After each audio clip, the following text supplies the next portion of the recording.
Assalamualaikum warahmatullahi wabarakatuh dan salam sejahtera. Kembali lagi bersama saya Rusdi Syarif. Saya doakan kita semua selalu sehat, rezeki dilancarkan dan urusan kita semakin dimudahkan oleh Allah Subhanahu wa taala. Amin ya Allah ya rabbal alamin.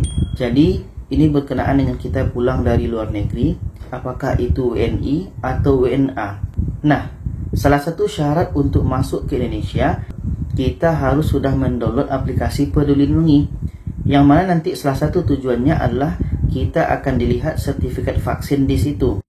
Yang jadi permasalahan adalah kita mendapatkan vaksin di luar negeri. Tentunya kita harus memindahkan sertifikat vaksin yang kita dapatkan di luar negeri ke aplikasi Peduli Lindungi. Bagaimana caranya? Saya pernah membahasnya pada video sebelum ini. Nanti cek link videonya di deskripsi. Jadi pada awal April itu, tak silap tanggal 3 atau 4 April, saya sudah mengajukan untuk permohonan memasukkan sertifikat vaksin dari MySejahtera di Malaysia ke aplikasi Peduli Lindungi. Yang mana pada waktu itu saya mohon untuk dos ketiga yang ada di MySejahtera ke Peduli Lindungi. Kalau untuk dos pertama dan kedua saya telah sukses pada tahun lepas. Jadi nanti videonya pun saya akan letakkan di deskripsi. Jadi untuk dos ketiga saya sudah memasukkannya dari MySejahtera ke Peduli Lindungi pada awal April kemarin, tanggal 3 atau 4. Dan Alhamdulillah pada hari ini tanggal 27 April telah diterima.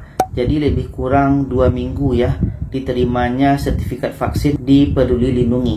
Jadi bagi kita yang balik kampung ini, jangan lupa untuk memasukkan, memindahkan sertifikat yang kita dapatkan di luar negeri dan kita pindahkan ke Peduli Lindungi. Karena nanti tujuannya untuk kebaikan kita di jalan-jalan. Nanti ditanya mana sertifikat vaksin, nyatanya belum diverifikasi ke Peduli Lindungi, nanti kita yang susah. Jadi proses saya menunggu untuk diterima oleh Kementerian Kesehatan itu lebih kurang 2 minggu. Alhamdulillah ya. Nah ini dia. Jadi saya telah diterima dan pun nanti saya akan tunjukkan di aplikasi Peduli Lindungi bagaimana kita melihat sertifikatnya dan apakah warnanya sudah hijau atau belum.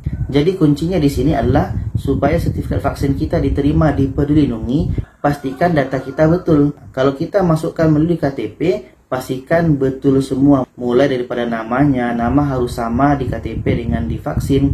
Nah, itu akan mempercepat prosesnya.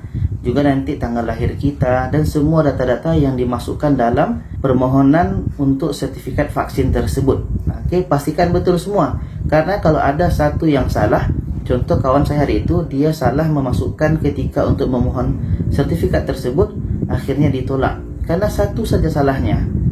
Oke, satu salahnya karena tanggal lahir tidak betul. Dia akan terbaca nanti. Kalau tanggal lahir kita tidak sesuai dengan di KTP, akan ditolak. Nah, itu baru satu kesalahan. Apalagi kalau banyak kesalahan ketika kita mengisinya. Jadi, pastikan kita ketika membuat permohonan itu, pastikan datanya betul semua, supaya prosesnya lebih cepat. Dan untuk lamanya proses ini diterima, ada yang sampai 1 bulan, ada yang sampai 2 bulan ya. Dan sekarang kita akan masuk ke aplikasi Peduli Lindungi, bagaimana bentuknya sekarang. Jadi sekarang kita telah masuk di aplikasi Peduli Lindungi dan kita klik yang sebelah kiri atas ini yang ada tanda profil ini. Hai Rusdi, kita tekan saja yang profil ini. Dan di sini kita tekan status vaksinasi dan hasil tes COVID-19. Kita tekan saja. Nah, di sini. Ini nama kita, ini nick kita. Dan di bawah sini statusnya sudah hijau. Dan di sini vaksin dosis ketiga sudah di right juga. Jadi ini kalau kita telah mendapatkan yang seperti ini, maka kita telah berhasil memasukkan sertifikat vaksin dari luar negeri ke Peduli Lindungi. Dan setelah itu kita kembali, di bawah ini ada sertifikat vaksin, kita tekan saja. Dan di sini diberitahukan bahwa Anda bisa klaim maksimal 6 sertifikat dalam satu akun. Ingin menambahkan sertifikat di akun Anda, klaim sekarang. Kita tekan saja. Setelah itu pada informasi pribadi warga negara kita pilih warga negara Indonesia, kita pilih. Setelah itu masukkan nick Anda, nick KTP ya.